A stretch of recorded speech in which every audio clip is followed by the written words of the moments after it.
Dans cette vidéo, nous allons voir en détail ce qu'il faut vraiment faire pour configurer les paiements, les expéditions et les produits sur Shopify. Salut à tous, je m'appelle Eric Hunsaker et sur cette chaîne, nous allons aller droit au but pour vous aider à créer et à gérer votre première boutique en ligne sans vous sentir dépassé.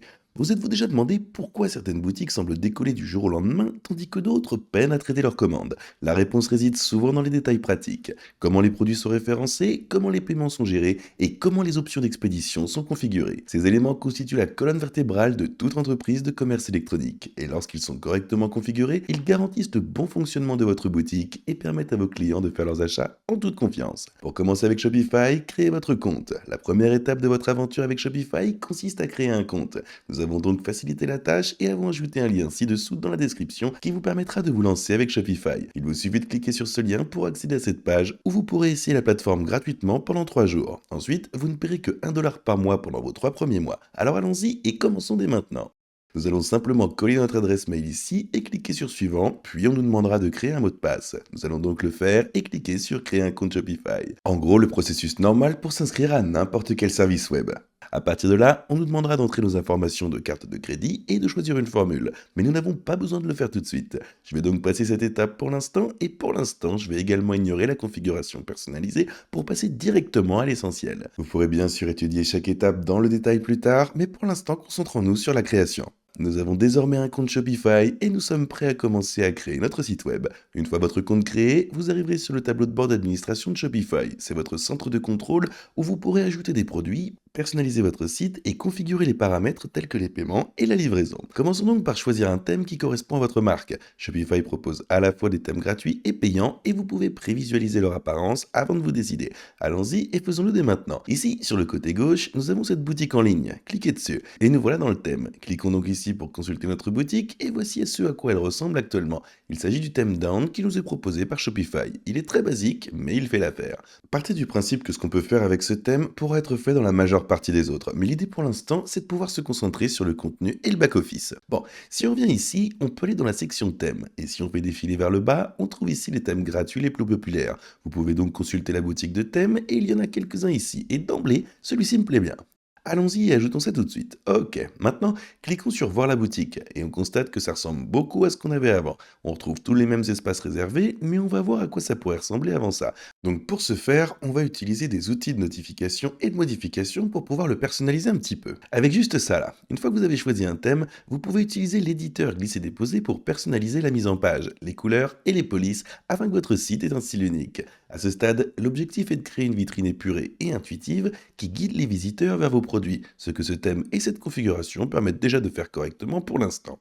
C'est en ajoutant des produits que votre boutique commence vraiment à prendre vie. Pour commencer, cliquez sur le bouton Ajouter un produit dans le panneau d'administration. Vous verrez alors apparaître des champs pour le titre, la description, les images, le prix et les niveaux de stock de vos produits. Le titre de votre produit doit être clair et descriptif. Réfléchissez à ce que vos clients pourraient taper dans la barre de recherche lorsqu'ils recherchent un produit similaire au vôtre. Dans la description, racontez une histoire qui explique quel problème votre produit résout et pourquoi c'est important. Évitez le jargon et adoptez un ton convivial. Des photos et des vidéos de haute qualité sont indispensables car elles permettent aux acheteurs d'examiner les articles comme s'ils les tenaient entre leurs mains. C'est une partie essentielle de votre site. N'hésitez pas à publier plusieurs images sous différents angles ou à ajouter une courte vidéo montrant le produit en situation d'utilisation. Si nous passons maintenant du côté gauche, nous voyons la rubrique produits. Nous pouvons donc cliquer dessus et vous verrez alors la possibilité d'ajouter un produit ou d'en apporter un. Pour l'instant, cliquons sur ajouter un produit. Voici à quoi ça ressemble dans Shopify. Vous pouvez donc ajouter un titre ici et vous pouvez ajouter une description juste en dessous. C'est ici que vous pouvez ajouter des images, des vidéos ou des modèles 3D dans la section médias. Shopify est vraiment doué pour illustrer vos produits et les mettre en valeur. Vous pouvez modifier la structure de vos produits et c'est donc ici que vous pourrez sélectionner le type de fournisseur ainsi que vos collections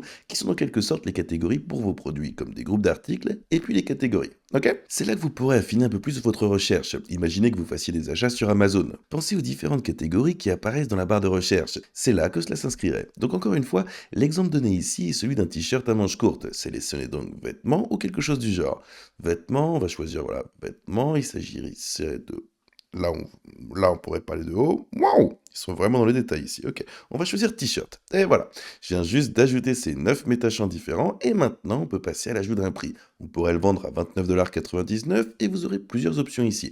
Vous pourrez donc comparer les prix, facturer la TVA ou le coût par article et ici en bas vous trouverez la section stock où Shopify peut suivre l'évolution de vos stocks. Imaginons que vous ayez 100 unités de cet article. À mesure que les clients l'achètent, ce chiffre reflètera la quantité réelle de stock dont vous disposez après chaque vente. À mesure que vos catalogues de produits et votre blog s'étoffent, il devient important de bien les organiser. Shopify vous permet de regrouper vos produits dans les collections qui fonctionnent comme des catégories. Si vous vendez des vêtements, vous pouvez créer des collections pour les chemises, les pantalons et les accessoires. Les collections permettent aux clients de trouver plus facilement ce qu'ils recherchent. Vous pourrez créer des collections automatisées qui incluent des produits en fonction de balises ou de conditions que vous définissez. Vous pourrez créer des collections manuelles en sélectionnant vous-même les articles. Utilisez des balises et des descriptions de produits pertinentes afin que la recherche interne fonctionne correctement et que les visiteurs puissent filtrer les résultats par taille, couleur et autres critères. Configuration des paiements et choix des modes de paiement. Le paiement est au cœur de toute boutique en ligne. Shopify vous propose plusieurs options pour le traitement de vos paiements. Votre choix dépendra de facteurs tels que votre lieu d'implantation, les préférences de vos clients et le niveau de contrôle que vous souhaitez exercer sur les frais.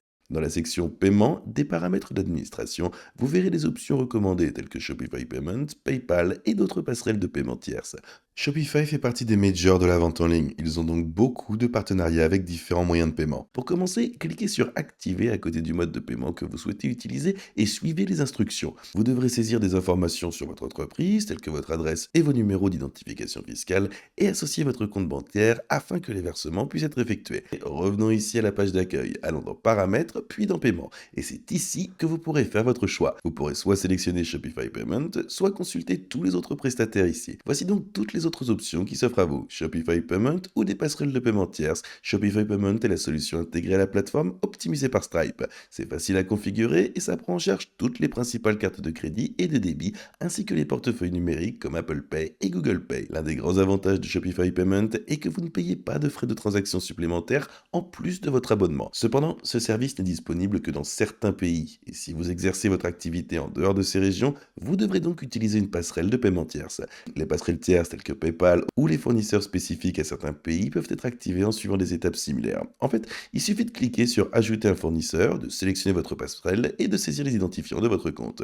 N'oubliez pas que ces passerelles de paiement peuvent facturer leurs propres frais et que Shopify peut ajouter une petite majoration. Pensez à activer des notes de paiement manuelles telles que les paiements à la livraison, les virements bancaires ou des options personnalisées. Ces modes de paiement sont parfaits pour les clients locaux qui préfèrent payer hors ligne et ils ne s'accompagnent d'aucun frais de transaction supplémentaire de la part de Shopify. Pour les activer, il vous suffit de faire défiler les pages de paiement jusqu'en bas et d'ajouter un mode de paiement manuel puis de fournir les informations qui s'afficheront lors du paiement. Je vous recommande donc Shopify Payment. Ce service est intégré à la plateforme et ne génère aucun frais supplémentaire. À partir de là, il vous suffit de cliquer sur Terminer la configuration du compte et de suivre les étapes indiquées pour configurer Shopify Payment.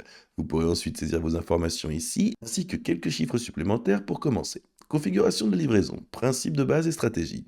La gestion des expéditions peut sembler un véritable casse-tête logistique, mais Shopify vous aide à la simplifier. Commencez par réfléchir à la manière dont vous allez traiter les commandes. Expédiez-vous les produits vous-même depuis votre domicile ou un entrepôt? Si vous vous chargez de l'expédition, vous devrez connaître les dimensions et le poids de chaque produit, car les transporteurs calculent leurs tarifs en fonction de ces critères et de la destination. Pour aider vos clients à savoir à quoi s'attendre, Shopify vous permet de définir des zones d'expédition et des tarifs.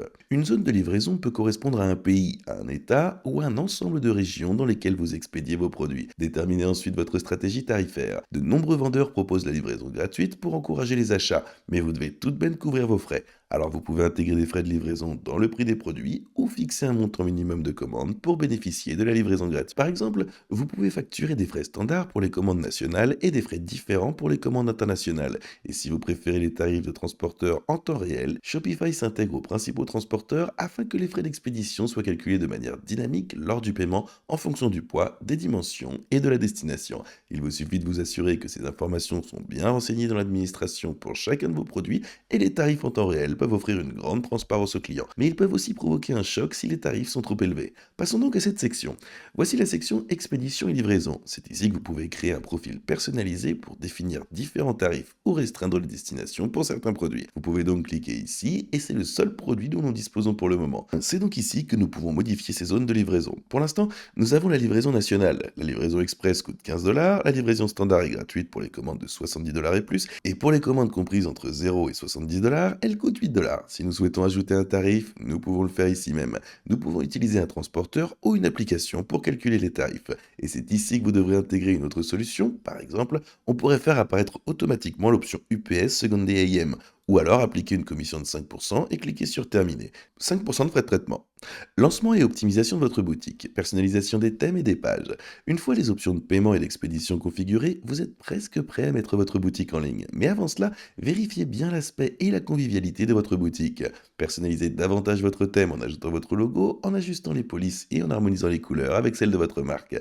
Veillez à créer des pages indispensables telles qu'une page à propos, une page contact, une page FAQ, ainsi que les conditions générales relatives au remboursement, à la confidentialité et à l'expédition, car elles montrent que votre entreprise est transparente et bien organisée. Test, analyse et prochaines étapes. Avant de lancer votre boutique, passez une commande test, afin que vous puissiez suivre le processus de paiement sans que votre carte ne soit débitée. Ces tests vous aident à repérer les éventuels problèmes liés aux taxes, aux frais de livraison ou aux notifications. Une fois que vous êtes satisfait, supprimez le mot de passe de votre boutique en ligne pour la rendre publique. Une fois votre boutique en ligne, il est important de suivre la manière dont les clients interagissent avec celle-ci. Connectez votre boutique à Google Analytics et à Search Console pour surveiller le trafic, les taux de rebond et les requêtes de recherche. Ces informations vous aideront à apporter des ajustements fondés sur des données, qu'il s'agisse de réécrire les descriptions des produits, d'ajuster les prix ou d'optimiser la navigation sur votre site. Améliorez continuellement votre boutique en tenant compte des commentaires des clients et en observant les performances des produits. Et testez différentes offres promotionnelles. Gérer une boutique en ligne prospère est un processus continu,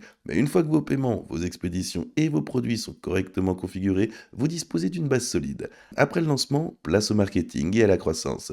Le lancement de votre boutique n'est en réalité qu'un début. Pour générer un trafic régulier, consacrez du temps au marketing et assurez-vous d'être présent sur les réseaux sociaux que votre public fréquente.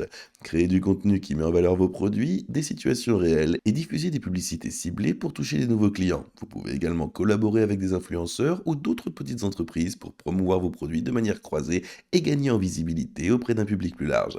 À mesure que les ventes augmentent, explorez les possibilités d'expansion. Intégrez les outils marketing par email pour envoyer des newsletters proposant des offres exclusives et présentant les nouveautés. Utilisez les applications Shopify de récupération des paniers abandonnés pour rappeler aux clients les articles qu'ils ont laissés dans leur panier. Voilà donc comment configurer les paiements, la livraison et les produits sur Shopify. Si vous souhaitez vous lancer sur Shopify, vous trouverez le lien correspondant dans la description ci-dessous. Il s'agit d'un lien d'affiliation, ce qui signifie que nous touchons une petite commission lorsque vous l'utilisez, sans frais supplémentaires pour vous. Et si vous avez trouvé cette vidéo utile, n'oubliez pas de liker, de vous abonner et d'activer la cloche de notification pour ne manquer aucune autre vidéo. Sur cette chaîne, nous publions des vidéos sur la création de sites web, nous discutons des noms de domaine et bien plus encore. N'oubliez pas de vous abonner. Sinon, merci beaucoup d'avoir regardé cette vidéo et nous, on se retrouve dans la prochaine vidéo.